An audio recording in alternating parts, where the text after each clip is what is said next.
In the Charolais you see a very popular breed once again in all parts of the UK and indeed in Cumbria, in the ring as we speak. Despite its size and all these muscles, it's a very well-tempered animal, which makes it very good to handle and very easy with calming.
Okay, so welcome to Paragon. This is the behind the scenes tour of our hospital, our veterinary hospital.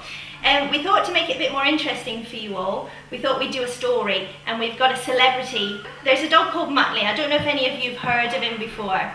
He's a Labrador cross, and he came to see our vet Anne Noble, and she just examined him, and he was a bit off colour. He was dehydrated, he hadn't been eating for a few days, which for a Labrador is a little unusual. He had an elevated temperature as well, so she thought something needs to be done. So she brought him through here into the hospital, and she's taken some blood from him, which we've got the results here on his kennel. We've done a sort of mock-up here of Muttley in the kennel, so you can see that he's got some fluids here to rehydrate him and get him back to feeling better, but we still need to get to the bottom of why he's not eating and why he's vomiting. we decided the next step was to take some x-rays of Muttley. So we gave him an anaesthetic. Okay, to get him to lie nice and still on our table, we need to give them an anaesthetic. So this is his abdomen here, and you can see his spine here and his back legs coming down here. These are his ribs and that's his head up that way. These little spiky things are not normal in a dog's abdomen. It turns out that Muttley had been around when the farrier had been shoeing the horses, and Muttley was quite keen on eating the trimmings from the hooves. So unfortunately Muttley had eaten not only the hooves, but he'd eaten some nails as well.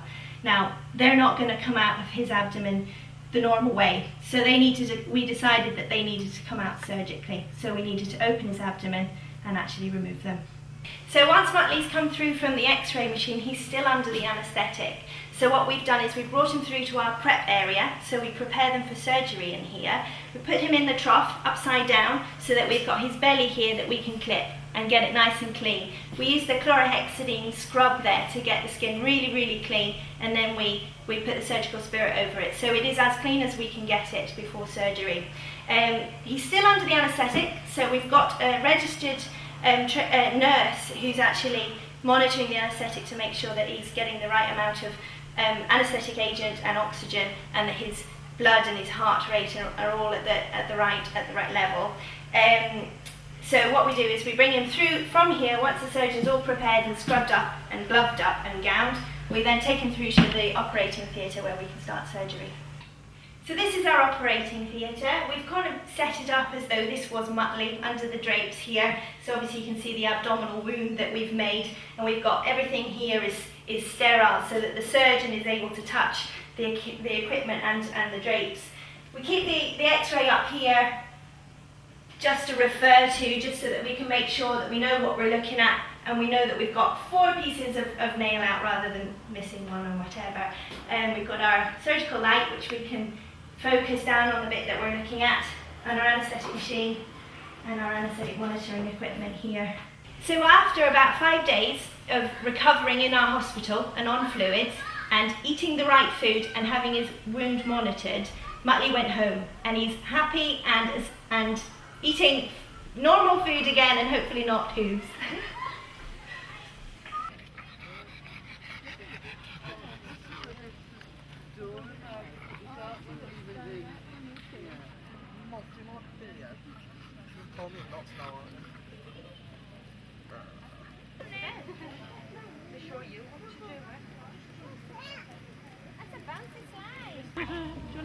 Right, Bo's 14-week-old now.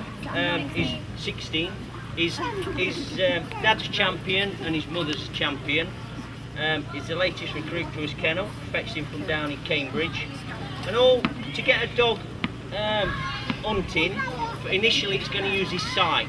Once he loses sight of something, he's going to want to use his nose. And all we do is just get tennis balls, sit him on the floor, roll the tennis ball away, and he's naturally wanting to go and fetch it.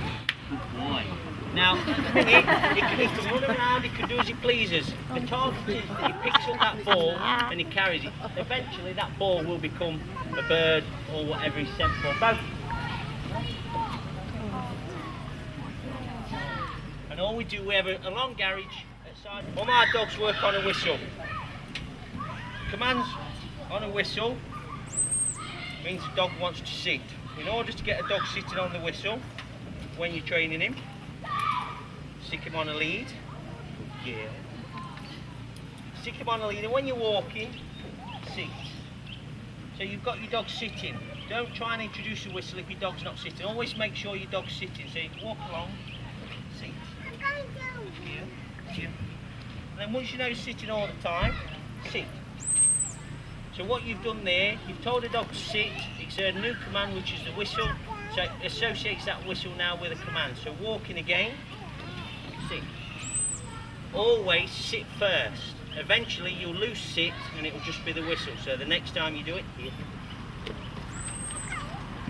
Now you've just lost the word sit. The dog will automatically sit down on a whistle. One. Back. Yeah. Right. Yeah.